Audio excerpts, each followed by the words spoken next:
So today we're going to be talking to a good friend of mine. I've actually known her, we've known each other for 4 years, I think.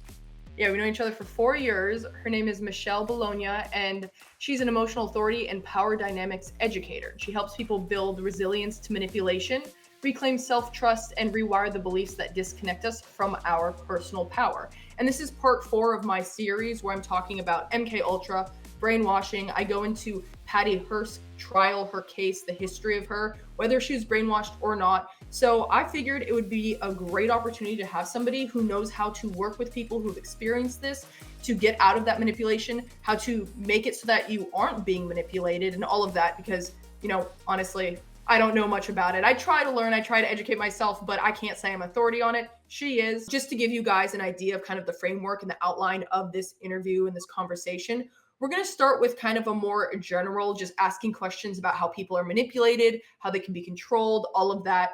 We're then going to transition to some more personal conversation about how you can avoid being manipulated or how you can deprogram yourself, stuff like that. So we're going to include some tips, suggestions, all of that. And when I say we, I mean her, because I'll try add a little bit there, but I don't know if I know everything about this. I'll be asking the questions for all of us. If you want to tell us a little bit about kind of like your background, I know I introduced you a bit, so if what I said is enough and you want to just dive in and I can start asking you questions. Yeah, so I can kind of talk a little bit about my background, my experience, how I got to where I'm at. Yeah, for sure.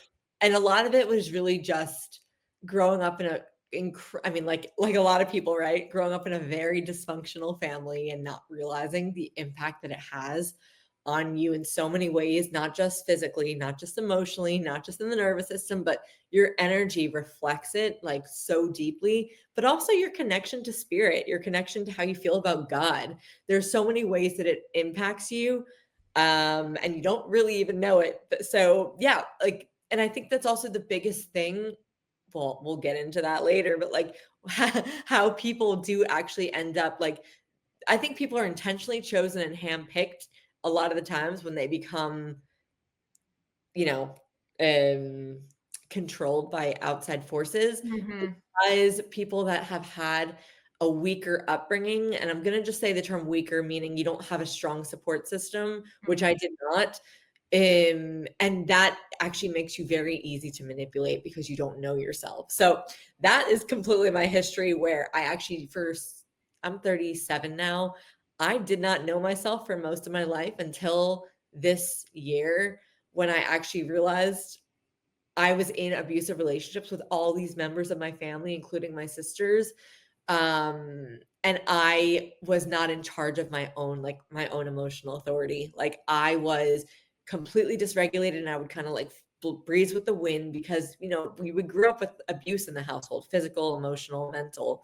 And when that happens, you just use whatever's being said at you, and that's your inner critic, that's your inner world, and none of that is yours. You don't own it. So I went on a healing journey since COVID.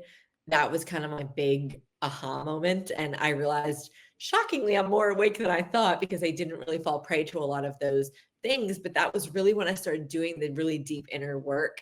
And honestly, it wasn't until doing plant medicine that I started discovering all of these things about myself, in terms of my role in my family system and the role that I played, which made me completely unaware of how these dynamics were playing out in my life constantly and on a daily basis, and how I would always show up, and however I showed up really was stripping me of my power constantly, because I was living for everybody else and not living for myself. So that's a little bit of my backstory, but I've been working with people in the past on emotional release, teaching people how to work with their emotions and feel it in their body, which is surprisingly harder than you think, because a lot of people are not in control of their emotions, and a lot of people are actually numbed from them and don't feel anything. And that was how I started. I was very disassociated before I came to consciousnness with my emotions. So it's been a journey of unraveling and things like that, learning about my different systems so that I can come back as whole. Yeah. Okay. Well, I have 2 things to say. One is my personal experience, and the other thing is a question for just general educational purposes. First is, when you say that people are not connected to their emotions, they don't necessarily know how to regulate them, tap into them, whatever. I relate to that so much, because in my younger years, I really struggled to understand emotions in general. And I mean, just personal story for, you and the audience here. I've been to therapy a lot, and I was in therapy when I was an undergrad at UCLA. And I remember specifically the therapist, like every time I talked about something that happened and I was upset about something, I'd say, I'm mad. Like I'm so mad. I'm so upset. I'm so mad. And he literally pulled out like an emotional thing. And he's like, can you point to how you feel? And so whenever I would talk about a situation, he'd pull that out. And I realized in a lot of my situations, I was not mad. I was upset. I was disappointed. I was like sad. I was whatever, but I wasn't mad. I felt betrayed, all of these other emotions that I could not figure out because I kept thinking I was just angry and that was my default emotion. And it was like such a kind of humbling experience because I was like, man, I'm like a 5-year-old. Like I feel, disappointed or sad, or like pointing to with these little faces and colors or whatever. But like, and I think I was like 21 years old, probably 20 years old at the time. I'm 29 now. And it's just like, it's such a common situation for people to not understand their emotions or to just kind of default to a specific emotion and not know how to actually like move through all their feelings. Yeah, exactly. And like you say, move through them instead of, because I think a lot of people are used to kind of projecting them outward on other people. Mm-hmm. But really, emotions are an inward experience. We're supposed to actually drop into our body and feel what feels real for us. And usually, there's a belief system that's running that in the background that's actually completely perpetuating that emotion to constantly exist in your body. So Mm-hmm. it goes even deeper than the emotional layer, which is even wild. Like I've been really playing with that this year, but yeah, it's a physical expression. We move through emotion. We don't just say this is how I feel, but you're not actually feeling. You're just keeping it in the head. It's cognitive. Yeah, exactly.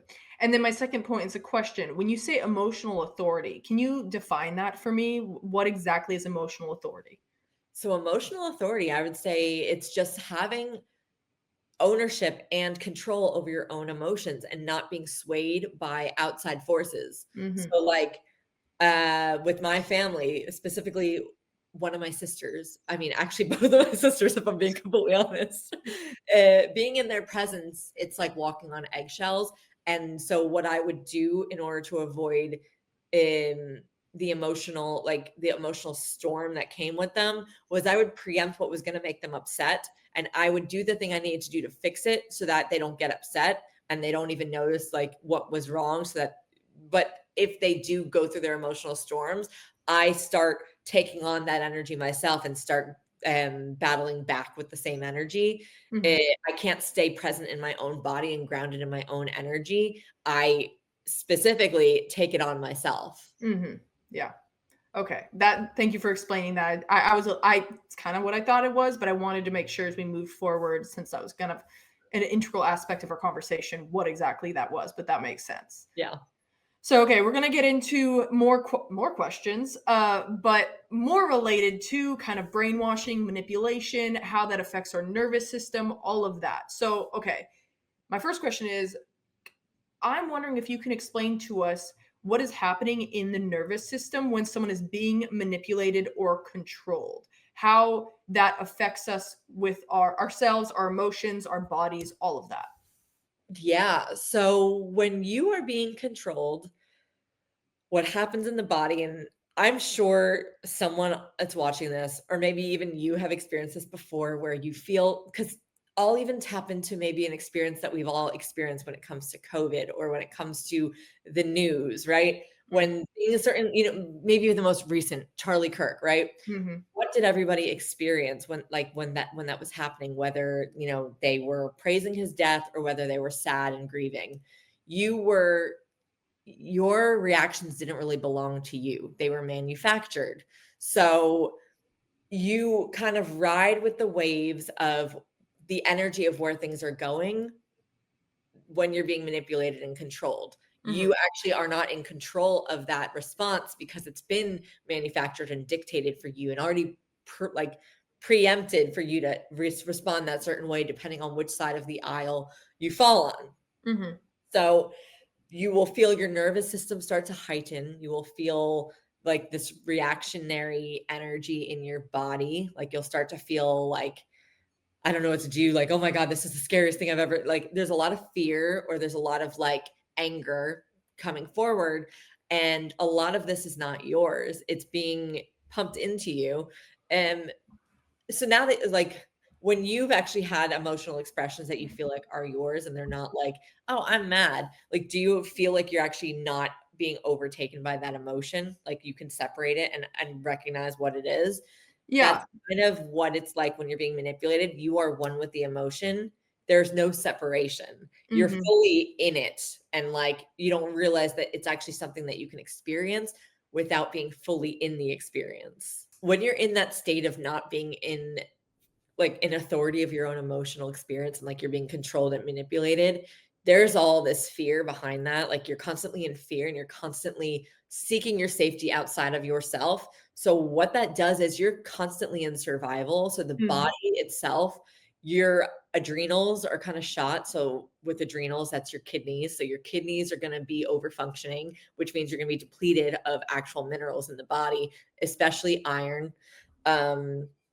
And actually, it leads to more sickness when you are in survival because your body can't actually perform the operations that lead to like a normal healthy existence because it's actually trying to keep your body safe. So when you're trying to keep yourself safe versus actually being safe, your body's going to prioritize that because all of the normal operations, it's just not a priority at that point. So everything kind of like collapses when you are not in charge of yourself. Mhm. Okay, so and I want to back up a little bit because you started this by talking about the Charlie Kirk situation, and you mentioned COVID. Really, any situation where the media kind of takes control. What I'm hearing from you is that the media, no matter what side you're on, can take control and hijack our emotions, and then we are stuck inside those emotions. Essentially, it's not even like I'm mad or I'm upset or no, let me rephrase that. It's not I feel upset. It's I am mad or I am upset. It's no longer like because something that I was taught back when I had a lot of anxiety and I was meditating a lot and listening to a lot of things. I was told that when you feel anxiety or an emotion, you need to look at it like you are looking out the window and cars are just passing by, and the emotions are those cars, and you're Mhm. observing them. You observe it go through you, but you do not associate with it. And so, what I'm hearing from you here is that the media hijacks our emotions, no matter what side you're on, and you're kind of the assumption would be that you're kind of on autopilot when you get hijacked, right? Because you're not resilient to it. You don't have the defense up for it. And then you become those emotions rather than just experiencing them. Yes, exactly. You become them, they overwhelm you, and it's like you actually don't have your what do I want to call, like your rational mind gets taken Mhm. out, like your You're in your prefrontal. fear brain. You're like Exactly. reptilian brain or something. I Yeah, don't you're in know. the reptilian mind, Yeah. reptilian brain, and you no longer like your thought and your logic are completely offline. So all of that happens, and like you can tell, like we can take the Charlie Kirk situation for instance, right? Obviously it's sad, and obviously I have sympathy for that, but then I could also see that part of me saw, well, actually, this looks, because you can see the split, right? There's like a split between two different sides, and you can see like the people that were completely overwhelmed with sadness, but then there's the people that were also completely overwhelmed with excitement and cheer.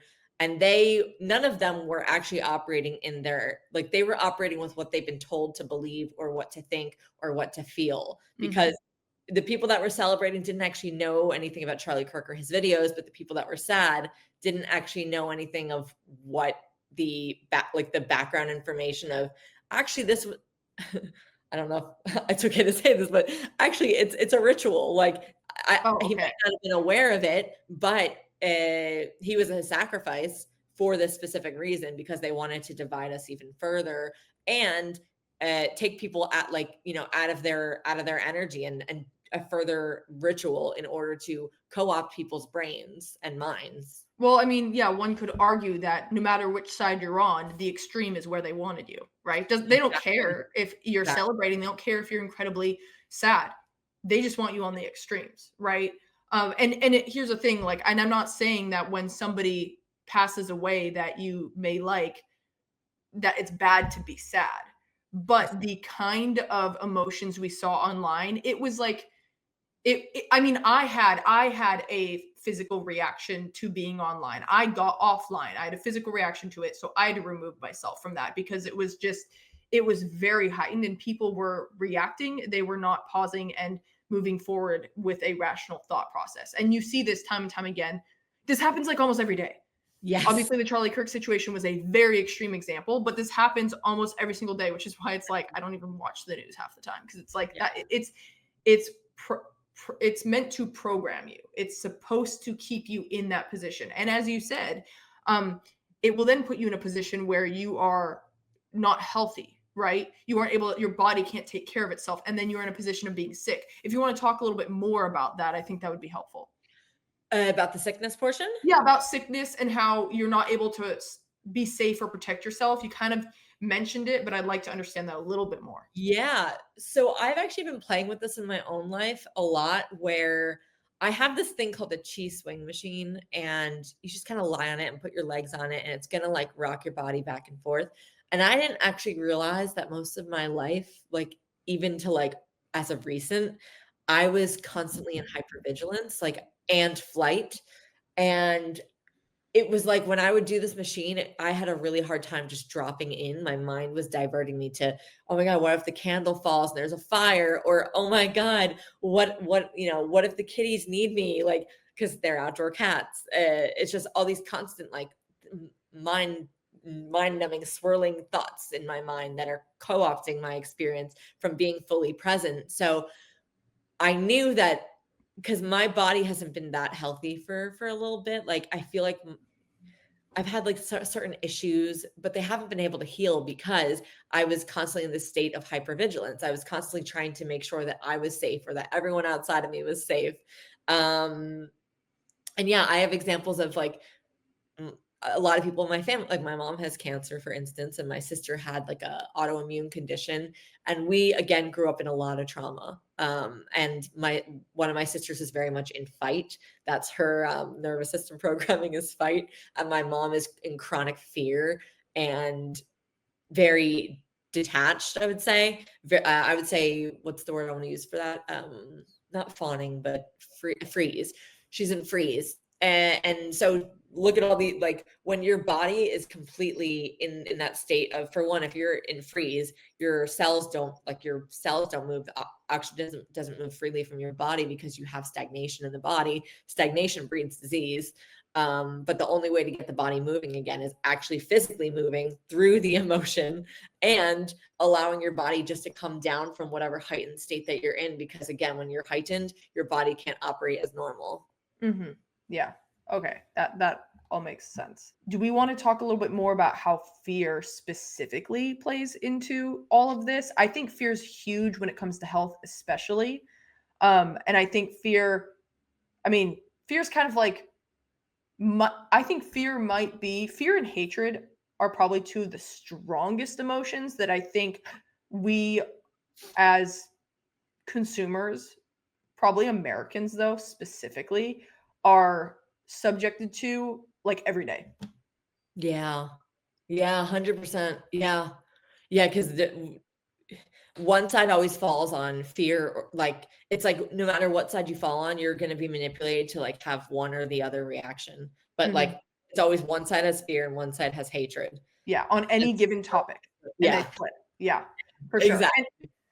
And I guess, is there any way we can connect this conversation about fear and anger or hatred to maybe the Patty Hearst case? I mean, Patty Hearst, she was locked up in a closet for I think around 50 plus days. And she obviously had a lot of fear involved. How do individuals, and then en masse, how does media, politicians, or just corporations, social media, how does that tap into our fear, and how does that turn into, or hatred? I think in Patty Hearst it would be fear, not hatred, but arguably the terrorist organization that took Patty Hearst probably was more based in hatred. Yeah, they programmed her for hatred eventually, right? Because didn't they make her listen to different correct me if I'm wrong, like different videos and things to kind of get her to sway towards their way of thinking. Yeah, they had her read like Maoist propaganda and all of that kind of stuff. But it was a terrorist organization. They did murder someone. They took they said they had killed other people as well, but it was a hatred based organization that essentially said we need to wreak havoc, kill, kidnap, manipulate, all of that to get our point across, right? And so yeah, it started with fear with Patty Hearst, and then they manipulated her into hatred. But that is essentially what controlled her. Do you have anything to say about that? And maybe how that impacted her actions Yes. in the more immediate, where she helped with a bank robbery, right? But then for like a year after, she was still involved with him. And arguably, she could have left at any given time. That's what people said. You could have left. Why didn't you leave? Can that last for a year? Is she still controlled? That kind of stuff. Yeah, so I have the perfect the perfect answer for this. Good. Great. It could be wrong, but this is what feels true for me. So like we talked about earlier, right? When you are in fear, you're no longer in control of your bodily responses, like you're completely hijacked. So they essentially broke her down through fear, right? Mhm. And the way to manipulate and control somebody is breaking them down initially, right? Because then what happens? You're no longer in control of your responses, you're no longer in control of your own authority. And then what happens after that? When you're in fear, you're going to tack on to any emotion or any kind of energy that's being thrown your way. So you said they had a lot of hatred. Well, okay, well, I don't have my own sense of self anymore. That's gone. So what am I going to do? All these people are saying all this stuff to me and convincing me of this harm that's being done in the world. Well, okay, they must be right, because I don't really have a way to think for myself anymore. And I actually now go with the energy instead of being able to ride my own. So it makes sense how that could have happened. Granted, like from when I was watching your video, I was kind of like, I don't know if, like, I felt like she was kind of lying, and jury's still out. I'm not quite sure. However, I do see how it could be done in long term, especially if you have no awareness. Like if you're in such fight or flight and so scared, like your whole body is shut down, you will have no awareness of where your system's operating at. I mean, at the end Mhm. of the day, we're computers. And if we are being hijacked by a virus, we have no authority over, or no awareness rather, of where our body lands. Like she's probably completely numb and disassociated. So then she's riding through the motions of whatever energy is coming her way, uh, Mhm. because she's been co-opted and hijacked. At the end of the day, that's all it is. It's a hijacking of our sovereignty in a way. Mhm. Yeah, it's interesting because I feel like when it comes to Patty Hearst, what I see with her, I see in a lot of ideologies and now in America or just online, and this is what I would caution anyone like, or I would want people to consider this and proceed with caution. If an ideology or a belief or a value or a person or an entity or anything is starting from a position of like fear, and also you're lacking something, Yep. and then they say, and I have the answer, or I'm going to find a way to fix that fear for you, or I'm going to supplement, or I'm going to supplant that fear with another emotion, you should proceed very carefully, because that is it seems like that's the setup that you were describing just now, that Yep. Patty Hearst went through, at least while she was being programmed. I don't know how long that lasts, because I mean, obviously being stuck in a closet for 50 days and being subjected to the kind of abuse that she was subjected to is going to do something. Would that last a year? I'm not really sure, but we are technically being subjected to propaganda, to manipulation, control, fear tactics, hatred, all of that, like 24/7 for For years and years and years. 5 years since Yeah, COVID, right? yeah. So, and It's people gone, yeah, it got significantly worse after COVID. exactly, and people are still going with, like, they're still not in an authority over their own body, right? They're Mhm. still being hijacked. And my case, for instance, I only started waking up to how hijacked I was literally this year. And when I was 36 is my big awakening moment of like, oh my God, I literally live to make I'm not in charge of my own emotions. Whoever is like outwardly projecting their emotion, I'm going to take that on myself as well. And then start giving that, and like, I think my nervous system would attach onto someone else's nervous system because I didn't know how to anchor myself in my own body and my own experience. So yeah, I could assume it could last a year, especially under such duress. Like, not many people would be put in that kind of a situation. And that is a very traumatic situation that causes severe PTSD. So I can only imagine that perhaps that is a situation. And like you said, that she fell in love with one of the captors, that is also pretty, allegedly. She said she did not. One of the people that took her said she did. So yeah. But the man that she fell in love with, or the man that she didn't fall in love with, was killed in the shootout with the LAPD / federal government. So we can't ask him, not that he would necessarily be an unbiased source. No, I mean, Stockholm syndrome's a thing. Like, that's also why so many women, I mean, I can tell, like, I can share kind of a story about someone that I know where their father would abuse them, like quite literally knock them unconscious, like if they ever did anything bad. And guess what would happen? She actually said that she deserved it. That I know someone like that too. Yeah. So this happens all the time, sadly enough, where you actually, because that preys on your mental, like your mental resource, like how you feel about yourself. You take on the inner critic of your abuser. That becomes your voice. That becomes, you feel worthless. You feel this, you feel that. And again, you're no longer an authority over not only your emotion, not only your nervous system, but now your mindset as well. You've taken someone else's narrative about yourself, which is actually the narrative about them, because they're, projecting onto you. Exactly. And so you're not an authority of any of your systems at that point. So I can totally see how that would happen. Are there certain ways in which someone can be more susceptible to being programmed, to being manipulated, all of that? And if so, what are those ways? Yeah. So like we talked about earlier, typically if you have a childhood where you don't have parents that are going to instill that kind of authority in you, like your own self-authority, where you're kind of living for their ideals, their beliefs, or there's abuse in the family. Specifically, abuse is quite literally one of the ways that you grow up completely disassociated from yourself and lacking a sense of self. And when you grow up in those situations, those are when you actually are more privy to end up in situations when you're older where you were easily manipulated and brainwashed.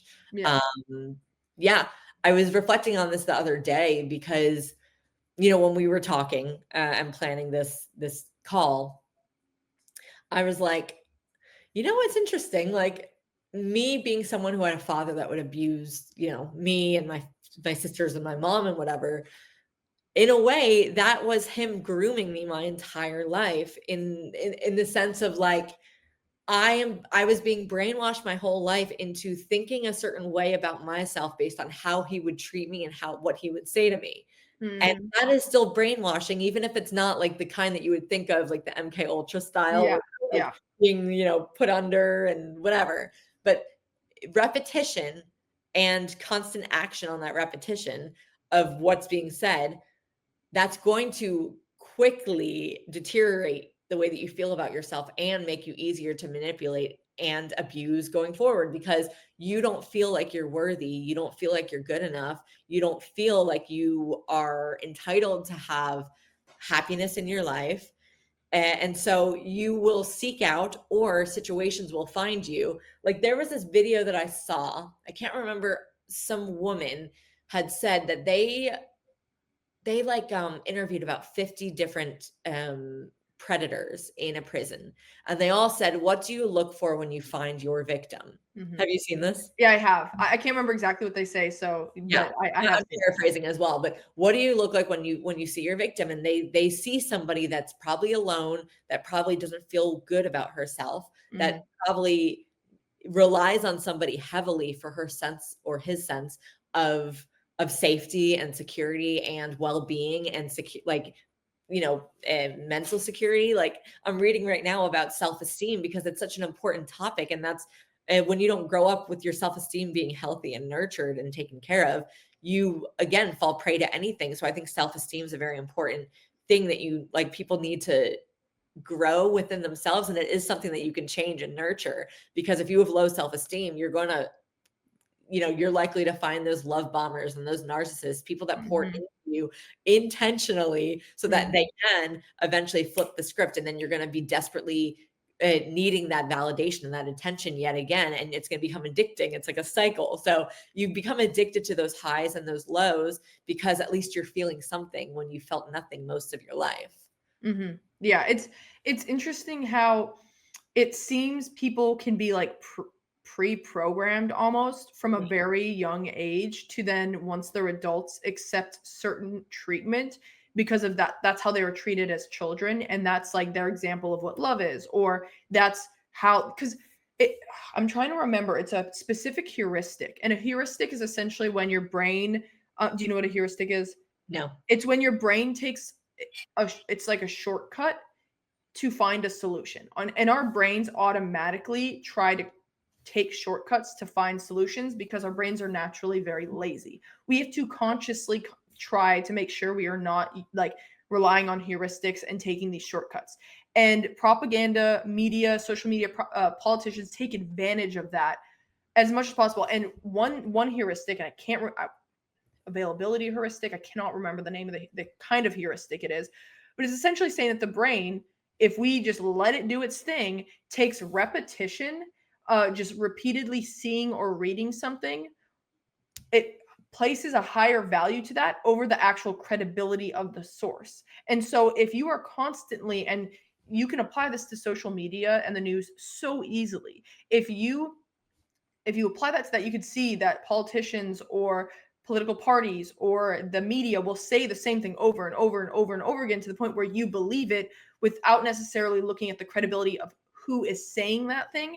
And so then if you apply it to childhood or an abusive relationship or anything like that, and if you have a parent or a brother or sister or someone authoritative figure telling you something that's negative about yourself, you could be like, you know what? In the beginning, you'd be like, that's not true. I know that this person is a shitty person because maybe, they're abusive and you've seen them do it to other people and you have a sibling and you're like, well, they're abusive to her. So obviously, this authoritative figure is not a good person. Doesn't matter about the credibility. If they say it enough, your brain will believe it. And then you will create that narrative and that's what you're operating out of. And so it's an interesting natural thing that our brain does. And yeah, I guess I just want to go into that. I find it interesting.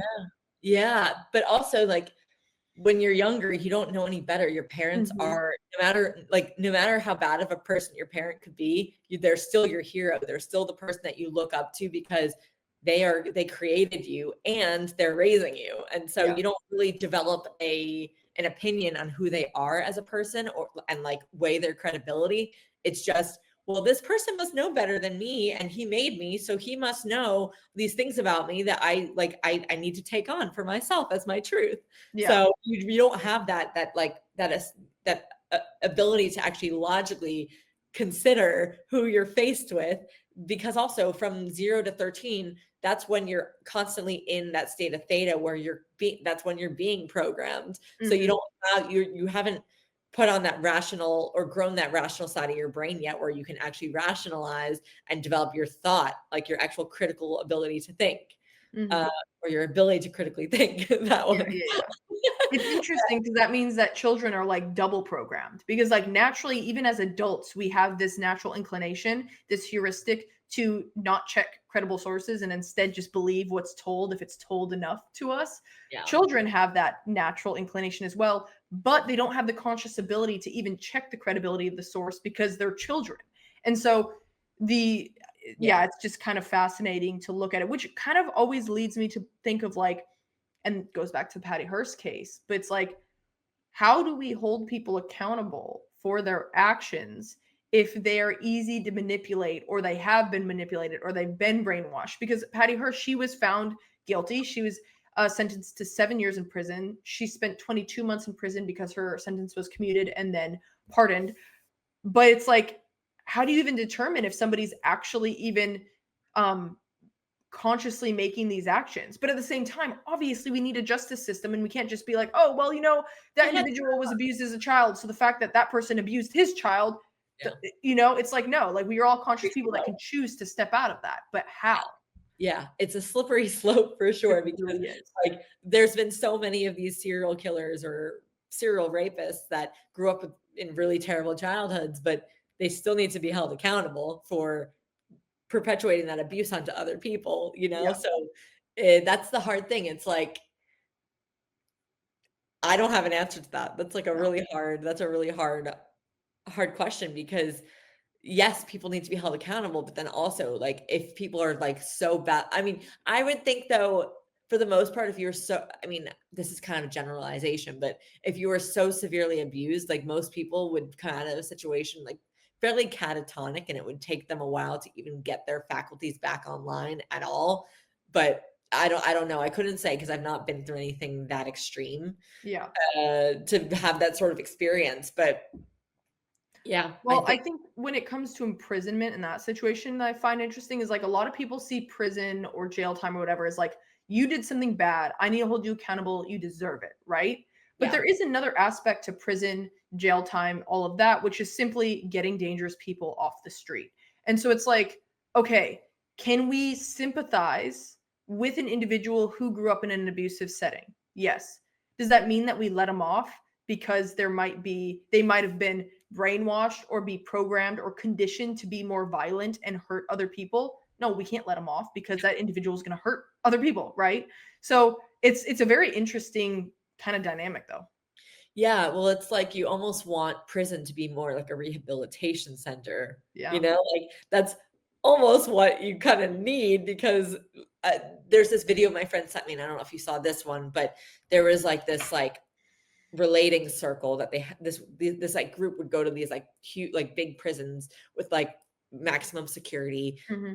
type kinda criminals, and, they had this circle, and they would say, have you ever been abused, or have you ever, had a parent who was addicted to drugs or whatever? They would say all of these things, all these scenarios that were really scary, and all of them, you have to step forward closer to the circle if you've been through these. And most of them by the end were like so close to the center, and everyone was like hysterically crying because they had all been through something that actually like turned them into these, like, they turned into what they grew up with, right? But Yeah. you can't like you can't keep that cycle going without rehabilitating that person.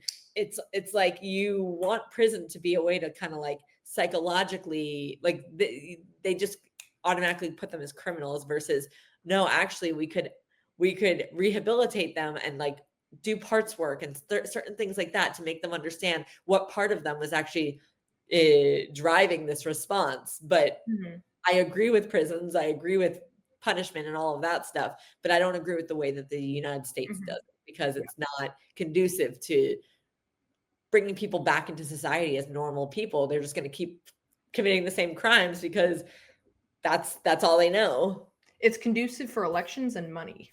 Yeah. Yeah, yeah, yes, literally. Elections and money, and that's it. They Yeah. just use it like that's the thing about like the government is like specifically like abortion and things like that. No one will ever do anything about it because it's a chip that they can use every election cycle, because they know that they can prey on people with it. Because think about every election, like like during what, the 4 years. No, Biden was president for 8. How many? No, 4. 4, thank you. The 4 I'm like, "Wait, the 4 years that Biden was 8 president." years went by super fast. No. It's been a long day. The 4 years, right, they get 2. The 4 years that he was president, he could have done something about it, right? Something, anything. Yeah. Most presidents, like, if the kinda like it swayed on their in their favor, they could do something about it, but they won't, because they know that they can use it, and everyone uses it. It doesn't matter left or right. They all use it, and they'll never do anything to fix it because they know it's an emotional chip that they can hold over people Yeah. to control them. The left needs the right to exist. The right needs the left to Yep. exist. They're just the wings of the same shit bird. That's what I always say. There is no right and left. There is just the illusion of. Yeah, exactly. Yeah, there really is no reason to solve a lot of our biggest issues because then politicians would have nothing to campaign off of. Not even that, but like I mean, I like, yes, there's that, but then also I believe that there's like a bigger agenda at play. And in order to get to that ultimate goal that they are seeking, they need these like back and forths to keep us distracted so that we don't actually see what the bigger picture is. What's the bigger picture? I mean, we're already getting into it with the digital IDs are coming online now. Yeah. That 20. You mean authoritarianism? Yeah. The authoritarianism. Yeah, exactly. Like, am I gonna put on my tinfoil hat right now? I mean, my Instagram, so I don't talk about this a ton on, I mean, I don't know. I talk about conspiracy theories on my page, but like on my Instagram, I've talked about the digital IDs and stuff and like the problems with that. Yeah. Well, the So, UK is doing it already. yeah. And the UK is like, if you listen or watch like a video that goes against something that maybe whoever's whatever party's in power, it goes against, you know, that they will go into your house and arrest you, even if you just watch it or listen to it. Really, I've not seen that one yet. I've seen plenty of the like they said something that was wrong, like essentially totally anti-free speech, right? And Yeah. people getting arrested and going to jail for that. But I haven't seen that one. I mean, I'm not surprised. Interesting. I've also talked about this on my Instagram, but the idea of like AI being able to predict if somebody is going to commit a crime and then essentially arresting them prior to committing that crime.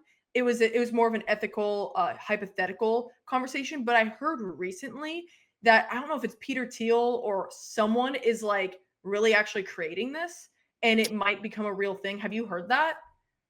Yes, kind of like the pre-crime, like Yeah. very Minority Report. Yeah. I've heard of this. Yeah. Okay, yeah. So I swear I like recently saw a headline that's like this is actually might legit be implemented in some capacity. But They're that's doing Palantir, right? yeah, I think I mean Yeah. Palantir. Like yeah, I think I it. got rid of my Aura Ring because Aura Ring brought this conversation went in a whole different direction. I actually made a video. I didn't post it, but I did make a video about Aura and Palantir. But Yeah, I I did heard not of talk. it. I ended up not posting it just because I decided to move away from the more political stuff on my Instagram because Very political, it was unfortunately. making me in my emotions, and I was like, I can't do this mentally. Not there. Yeah. But But yeah, just speaking of control and manipulation and coercion, all these like a lot of it involves like not giving you all the information, right? You're not getting all the information, so you can't make an informed decision. So you can't actually use your brain to think logically. You don't use your faculties. And then when your faculties are offline, your body overcompensates because the emotions, the body, the brain is everything else, like all the different faculties that we have and we can build. And that's actually the one thing like I realized through, you know, growing up in fight or flight most of my life, and this applies for a lot of people that don't grow up with like healthy families that grow up with a lot of trauma. You don't actually fully develop your brain because your body isn't, and this pertains also to the health, right? Your body isn't focused on growing and nurturing because you're in survival, right? So when you're in survival, you don't actually get to build these things. So I've been trying to work on my memory. I've been trying to work on my logic and my reasoning and my ability to believe, because that was turned offline. Because it's like you think that the world is like a scary place and everything's out to get you. And so there's your mind is skewed to the negative, and that happens with a lot of people who've suffered a lot of trauma. Your mind is automatically brainwashed or conditioned to look at the world a certain way through a certain lens, and it's up to us to change it. But so I would say, like, when it comes to accountability, we are accountable over, like, no matter what happened to us, we are accountable to change it and to fix it. We just have to learn to build the awareness. Like I circled back. Yeah, I like it. I like it. But And yeah, in conclusion, and in conclusion, we are accountable. Like Mhm. we are, no matter what happened to us, no one's going to do it for us, and no one can do it for us. And I kind of wanted to make a point when you talked about, you know, like those like coaches and there's teachers that say, I can do this for you and do that for you. No one can do it for you. They can certainly show you. Like I eventually, no time soon, I'm going to start teaching women, specifically women. I want to work with women, but like teach them how to actually be back, like have their own power and have all of that stuff for them. I certainly can't do it for them, but I can teach them and show them the ropes of how to Mhm. get there and follow that path. But it's really up to us at the end of the day. If we want it, we would like, if we want it bad enough, we can only do it for ourselves and nobody can do it for you.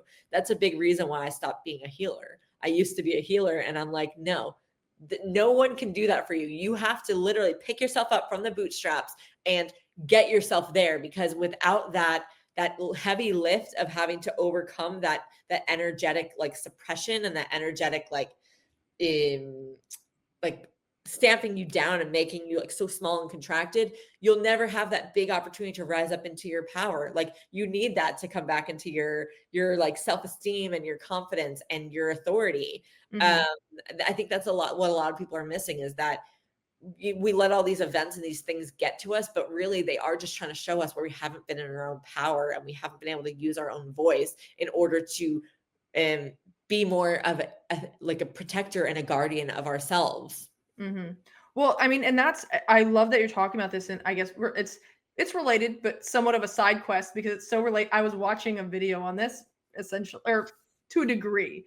The girl that talks about the video I was watching before we started talking, that you know, she talks about this kind of stuff. How many coaches there are on Instagram now, and trying to sell certain things to people, and at the end of the day, people want to find the easiest way to get better.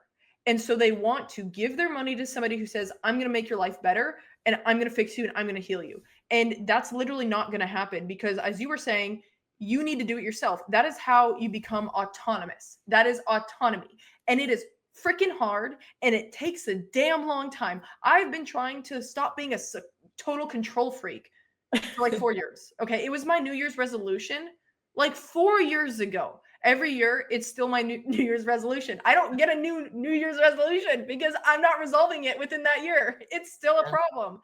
Yeah. And that's okay. You don't need a New Year's resolution every single damn year because it's going to take more than 1 year to deprogram certain things and to work through this. But you need to commit to that, and it's freaking hard. But everyone wants an easy way to make money, an easy way to get better, all of that. And that is why, like, when you decide to, you know, actually coach women on how to do this and stuff, your program and you are somebody that I would endorse to do that because I've watched you for years working through all of this and you understand the complexity of it. And the fact that you just said, like, I stepped away from healing because I realized I can't fix these people, they need to do it themselves. Like, Oh, I don't see that anywhere online. And that's no. why it goes back to the video I was watching before this, talking about how all these coaches are just selling these easy fix ways to make yourself. And it's all about mindset. Here's the thing, mindset's very important. 100%. I've been on both sides of that, the good and the bad. Okay. But just being like, I'm confident all the time and I'm the best and I'm always like, everything's going to be great. And I'm an abundance mindset 24/7 and money and perfection and I'm beautiful. It's like, that's not reality. That's Yeah. literally not reality. And they're trying to sell that. They get more views, they get shares and likes, and you get more money and blah, blah, blah. That's bullshit. It is not real.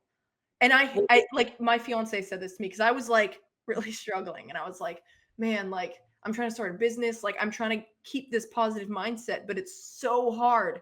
And then I freak out because my mind gets negative and I'm like, oh my gosh, every negative thought goes against my success because I'm supposed to be in the positive all the time. So it's like it is a self like yeah, you get stuck in a loop, right? it's Because freaking actually, hard. yeah, like It's what crazy. But and then one thing, oh man, what was I saying? Oh, he that's goes like this. He goes, Carolyn, abundance mindset is not that you're going to be super successful and make a ton of money and be great. Abundance mindset is that you are going to be okay and survive and do well, like be able to survive no yeah, matter what life throws at you. And I was yes, like, love that. oh, like light bulb, like I can be abundant and not be a millionaire. Like, Yeah, you know, but yeah, that's like not being sold to people because that means people have to be okay with not being successful 24/7 and that's not, no one wants to sell that. That's not no one yeah. wants to buy that, right? Anyways, now I know you have something to say, so Oh yeah, no, but like also that's the thing though, like these coaches sell you, they sell you like essentially it's for one, they sell you their energy and then Mhm. they sell you manipulation because they're manipulating you into believing that you are a certain way and that the only way you can get better is by needing them, right? They Mhm. want people to need them. That's dependency. That is not autonomy. It's dependency. Yeah, it's dependency. So they like sell you on that to get you hooked. But like really, and like how you had the belief system of like, like maybe like I'll call it lack just to like wrap it in a shiny little bow, but like typically you take those beliefs and it's like a lot of people think you just have to think the positive and like keep programming your brain for the positive, but that's actually not like what the work is. It's actually, okay, well, what's behind this belief and what age was I when this belief got injected into my brain? Like, Mhm. how can I hold space and capacity for that little girl within me that she believed, or she was taught to believe that this was the way that the world works, and like this is what how I had to like inform myself going forward and take this on as my own. And like what I realized, and the funny part is kind of like a side thing, like whatever, but it kind of relates to this. So like a month ago, uh, I took in my sister's dog, and he was like a nervous wreck, like the most traumatized dog you'd ever met. Like Mhm. his nervous system was shot. He had severe separation anxiety. Always peed in the house, like he wasn't like housebroken, and he's like almost 14. And I was like getting really like speaking of not being in my own emotional authority, I was letting his energy and dictate how I felt. Like I would Mhm. get really stressed out when he was stressed out. I would try to manage the situation. I would run and jump to like, you know, like just to make sure he was okay. But then I would get really frustrated. So I was completely taken out of my own like grounded energy. And I was like just tacking on to whatever he was giving me. I was throwing it back. And then I realized, like, you know what? The only thing that's missing from him is that he wasn't truly and deeply loved and seen.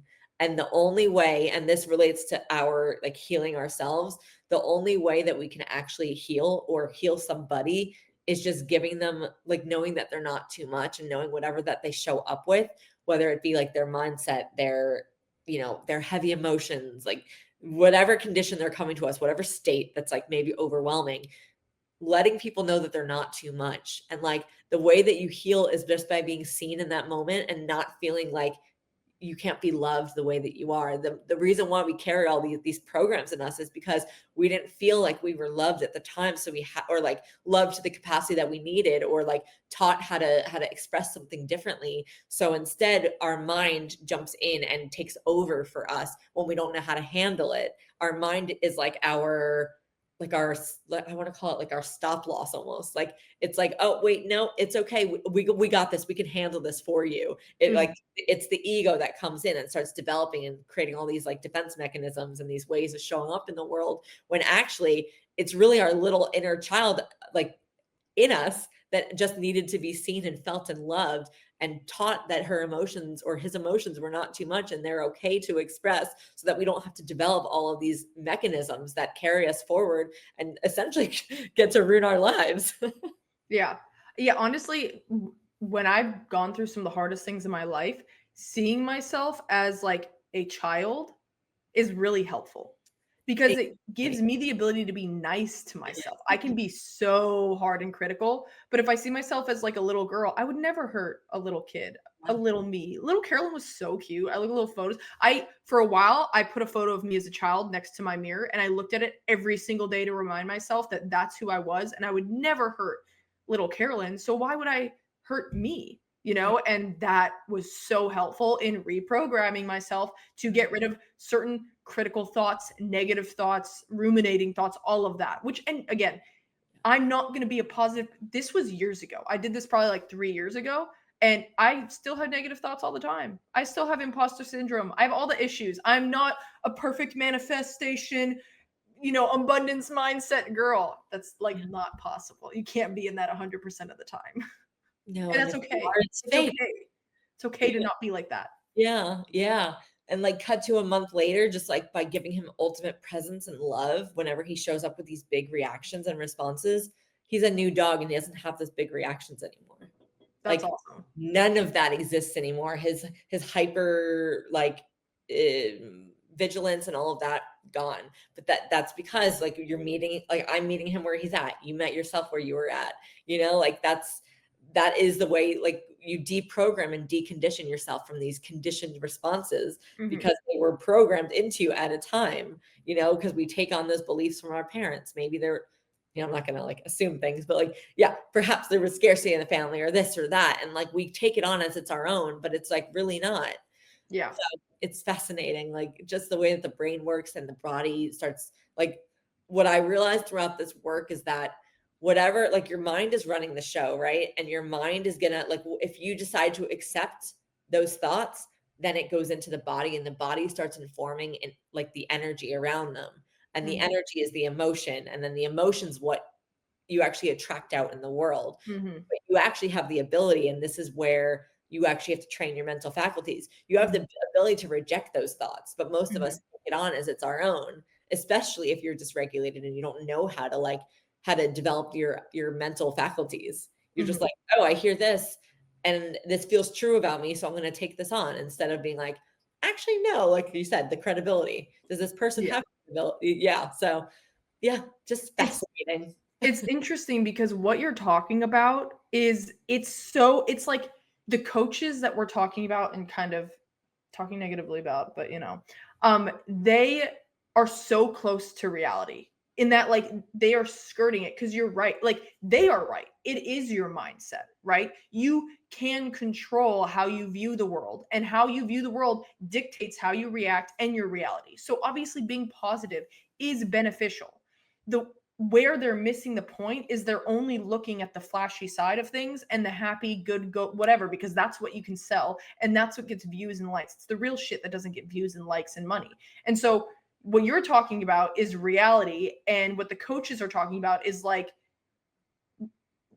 1/10 of reality packaged in a bow. You know what I mean? And I think I find that so interesting because, like, yes, we have control of that. Our mindset's super important. The coaches are correct in that. It's just how you go about doing it and what it really feels like and means is like completely different. Yeah, you can't bypass the heavy emotions. You can't bypass the negative mindset. You can't bypass it. You can't just sprinkle happy thoughts and everything goes away. You're Yeah. still going to have that underlying layer. Let's say you did just want to reprogram your mind for the positive. Do you know how long that's going to take? When you actually go down and feel in your body where you're storing these emotions and like feel what the root cause of that because belief systems have a root cause. Like when you actually can discover that for yourself without being stuck in healing forever, like it's actually so much quicker to come up from that than it is like trying to inject positivity and like fake it till you make it and like just like use It's a band-aid. It's a band-aid. It doesn't actually, exactly. It won't override. I actually worked with the coach this year and it really led me to believe like how many people have manifestation wrong because she was not working with the responses that come up. It was the band-aid. It was just, well, the affirmations and then the self-image work, like that's going to override everything and you're going to change and turn into this other person. I'm like, actually, no, because then you have all these negative thoughts that come up that tell you it's wrong and that take you out of it. And you're not doing anything with that. You have to work with her because she's running your life. It's those little those little versions of you that are constantly running your life. Exactly. And I think that's what really I struggled with when watching these coach videos and stuff like that is like, yes, you have to be able to work where you're at, what's going on, watch the cars and the emotions go by. Don't just like close the blinds and be like, no, I'm really happy, right? That's just not how it works. What also I struggled with is that you can manifest and be positive and all of that, but at the end of the day, the world is a very cruel place and bad shit can happen to you. And I don't care how hard you manifest, somebody can get in a car accident the next day and die that you love. Okay, you're not going to manifest yourself out of that, right?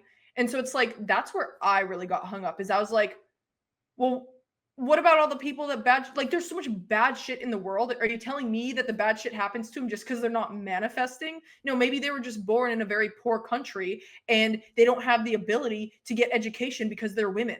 You know what I mean? Like there's so many outside things that like totally screw people over. And so again, I was just like, it like logically does not make sense that this would be the end all be all. And if it was, then we'd all be rich as shit because we'd all just do it. Yeah. Like, But yeah, that's Yeah. And then there's those coaches that say, well, they chose it was their contract, their soul contract that chose to live where they live and grow up how they grew up. Their soul wanted to be initiated in that.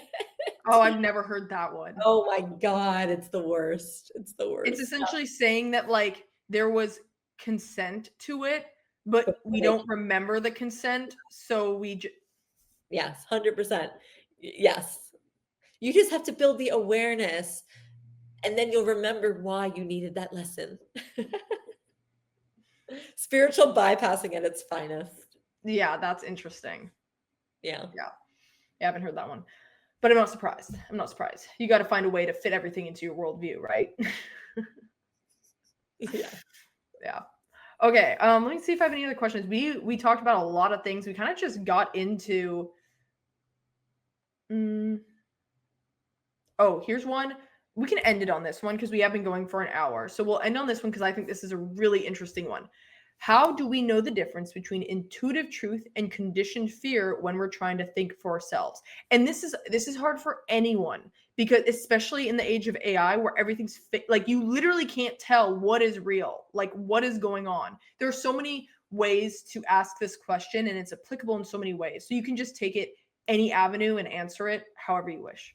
Yeah. So what comes up for me is it's resonance and emotional charge. Like if there's an emotional charge to something, well then it's not your intuition, it's fear based or it's something that was implanted in you. But if there's no charge and it just feels like you feel like, what's the word I want to say? Like you feel kind of grounded in that truth and it feels real to you. Like to me, okay, so I've been playing with this concept lately, and it applies to this where so many people are very busy kind of like trying to figure out who someone is by looking outside of themselves and using their mind to process, like pick on little things like, oh, they did this, so maybe they're like this, or they did this, so maybe they're like this. But actually, our body feels resonance we feel resonance in our body. So we can actually tune into our bodies if we're aware of what's going on inside our bodies. You tune into your body and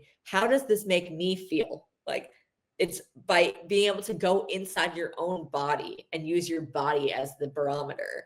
And when something is conditioned fear, you can feel the charge in your body. You can feel your nervous system activated. You can feel like your body wants to the response is not yours. You've been co-opted and hijacked versus when it's something that's your intuition, you're going to be a lot calmer and a lot more clear. So I would say it's a matter of like clarity or just a little bit more chaos. And when I say charge, it's like you become activated, like you start feeling this like overwhelming and intense emotion in the body and you realize that there's something deeper there. Mm-hmm. And this is why it's so hard to handle. And I have two things to say about this. But first, it's so hard to handle social media nowadays because the way the algorithm works and Reels and TikTok and all that, all it is tapping into emotions and fear, some kind of emotion, whether it's positive or negative, fear, whatever, and then getting you to react to that. And that is so like, that's why for me, I don't really get news or information just by watching stuff on Instagram or Reels or whatever, because most of it is just trying to trigger some kind of emotion. If something is like, if people are talking fast, if music's included, if there's a lot of movement and flashing and all of that, I almost immediately stop watching and discredit what is being said. Even that's a bad thing. I shouldn't do that though, because sometimes what they're saying is actually correct and they're just trying to get views. I get that. But then I'll do the research on my own. I will read about it because you can't manufacture that when you're reading nearly as well. Like you can spin stuff reading, but you can't get the adrenals all going, And so I think what you're saying, like that's a big thing to pay attention to when you're watching something or you read something or witness something. How does it make you feel?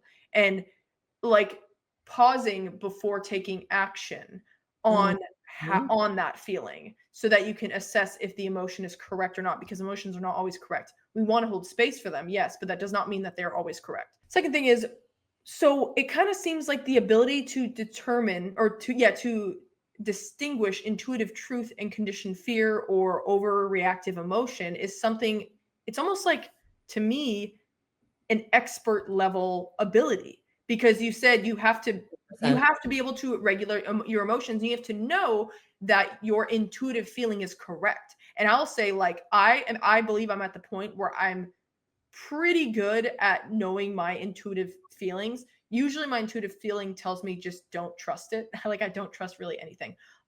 That's kind of what my discernment does. Yeah. But when you go back a few years, my intuition was so dead wrong on, like, so many things. Like, I think it was correct a lot on the news and stuff like that. I think when it came to people, specifically people I dated, it was really, really wrong. Now it's really good. But, like, how do you can't, there's a process you have to go through before you can start even trusting yourself. How does somebody deal with that? Because I'm sure people are watching this right now and they're like, ooh, like, I don't know, someone I dated or the person I'm dating sucks and I'm still in that relationship. Like, my intuition's not really on that point, because, like, hey, I've been there. How do we move through that? Well, I would even say, like, what was the phrasing that you use? Something relating to like expert level and having and being Mhm. able to trust your intuition. Um, so what the times when I dated, and I thought I had a good picker, and when I Same. dated people that were like, more, I would say lessons versus nourishing for me, and Negative lessons, not negative positive lessons, yeah, not lessons or positive. nourishment. Yeah, I get Well, it that. ends up being positive in the end in some Yeah. ways. Like negative lessons, it was there was an emotional charge to it, and it comes down to the emotional charge Yeah. because I felt like, oh my God, there's so much chemistry, and this person's making me feel this way about myself, right? Mhm. Like, anything that's coming outside of you and making you feel versus you tapping into your body and deciding for yourself how you feel about something Mhm. versus it again overtaking your own emotional authority to make you feel a certain way instead, that is not intuition. That Mhm. is still um yeah, being hijacked and controlled by whatever that external force is. And I think that's the difference because, people say chemistry, butterflies, all of that stuff, but actually it's a reaction. That is a reactivity to something. And I liked when you said something about being able to pause and take a breath because Mhm. that is, I used to say, like, the difference between a regulated and a dysregulated nervous system, meaning the ability to react versus not react and be able to pause and just be in your own experience is the breath. Like, how much capacity do you have to allow space? Mhm. Like, because most people don't allow discomfort, right? So Mhm. when there's discomfort, what do? You just want to get it out, get it away, like Mhm. give it away, like get rid of it, right? Mhm. And that's what people do with emotions because it's uncomfortable. So they just project like their anger. Once they get angry, they can't sit with their anger. They just have to do something to somebody else, Mhm. etc. Um, and that's what it comes down to. Like, are you being reactive or are you being, are you responding? Responding is being able to take a breath, be in your own experience, and decide for yourself how something's making you feel versus Mhm. something hijacking your emotion to allow you to express it without your own like ability to bring it into your body and decide how you feel about it. Mhm. Yeah. And I would, to add to that, like, 100% agree with all of it. I think that's so great. And on top of that, specific to relationships, romantic or familial or what's the other one? Platonic. It's Yeah. like paternal. No, not paternal. Platonic. If a person ever pressures you to respond quickly, they are not a good, you do not want that person. Like that, they are not a confident person. They are not confident in themselves. They are insecure, and that is an issue. So if you are trying to step back, take a breather, and make an informed decision, and they don't want that, red flag, huge red flag. Because a truly confident person with self-esteem and not insecurity issues, somebody that actually was sure of themselves and loved themselves and knew that they had that being with them was in your best interest, would not pressure you. And they Mhm. wouldn't be insecure that if you decided to reject them, that it would reflect upon them. They would just be like, oh, you must be wrong. That, like, if somebody rejects me, I don't think, I no longer see that, or I try not to see that as a reflection of who I am. Rather, I'm just like, either you didn't want to hang out with me, or you are, you have a really bad judge of character. But that's Yeah. them, not me. Yeah, well, You that's know? the thing. I think people forget that people have autonomy, right? Yeah. And Yep. so, the person who's forcing someone to make a quick decision without being able to process and take time with it, that's someone that's dysregulated because they can't sit in the uncomfortability and the discomfort of not knowing, and that's a Yep. nervous system response. Everyone with a hijacked nervous system, with someone that's dysregulated, everything has to be quick and has to be fast, Mhm. and that's why they're Mhm. in that fight or flight, right? It's like Mhm. fast, fast, fast. Whereas if you're regulated, you actually have the time and the space to be with things.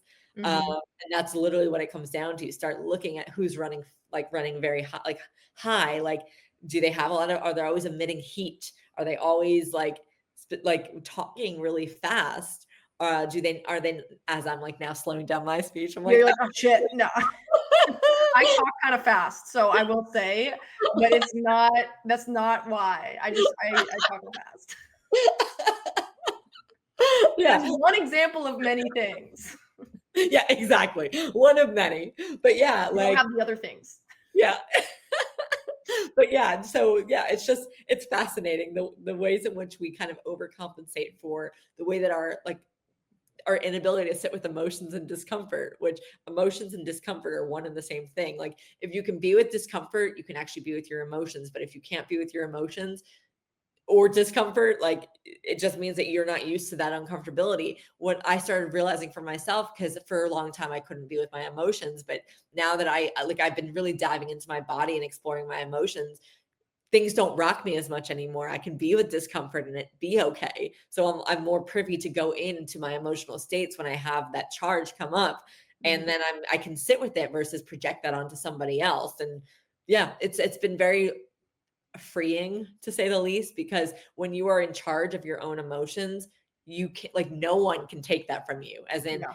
like, no one can hijack that, because you start to understand how you actually feel in your own body and how someone is making you feel.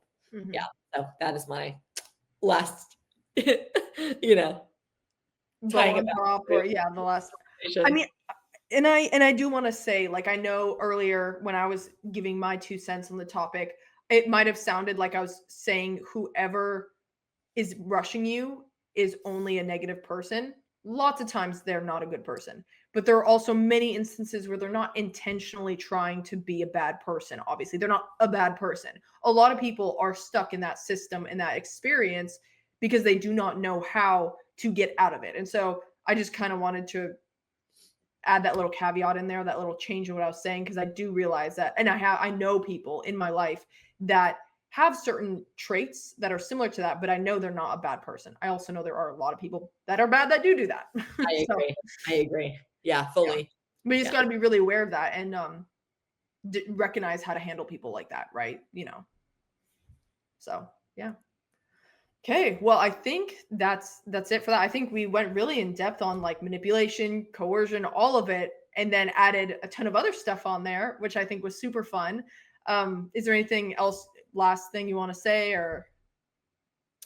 Maybe the last thing, because I like we sort of touched on how to kind of like make yourself unmanipulatable, and it's Mhm. really just, taking ownership of your emotions, but also where are you plugging, like I like to think of my nervous system as like a wiring mechanism. Mhm. And like when we are not in control of like where we're sourcing our safety, and like whoever uh, if you, how do I want to phrase this? Like, if you are plugged into someone else or something else for safety, that's going to impair your fear mechanism, and that impairs your ability to be sovereign within yourself. So I like to do this exercise where if I feel like there's an emotional charge, if I'm like going to lose somebody in my life because it's preying on my fear center, which is my safety, I like to imagine myself taking that cord back and plugging it into myself, because then it like takes weight off of the relationship, and it takes you out of that survival state and relying on somebody else outside of you for survival, because truly we can never be safe relying on anything outside of ourselves unless we're like a tiny kid, obviously.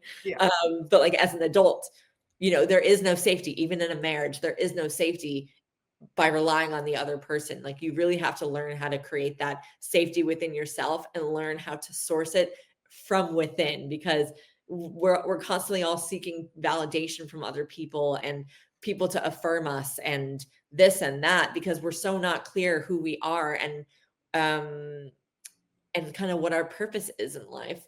And so we want that to be dictated outside of ourselves. And when we are looking for validation outside of ourselves, that is a surefire way to get into these relationships that are going to prey on that and use that to their benefit. So that's just the last thing I wanted to say was start looking into, I'm going to leave you with one, maybe a journaling advice. Start looking into where you are sourcing your safety, whether it's a job or a person or a thing. A title. Yeah, or a title. Exactly. And start learning that you actually are safe, like without that. And that's going to take that emotional charge away from that thing. And you'll actually have a healthier relationship to it. That's it. That was great. Honestly, this felt like a therapeutic session for me to a degree. Like I'm feeling better. I'm like, dang, I actually have on my list to journal today. So I'm going to add that in there. What I'm going to journal about. I have some topics, but we're going to have an additional topic that you just discussed. So good. Yeah. Well, thank you for coming on my channel and answering all these questions and kind of diving into some of this. I definitely learned a lot. I hope you guys learned a lot and really enjoyed it. I will see you guys later, and yeah, see ya. Bye.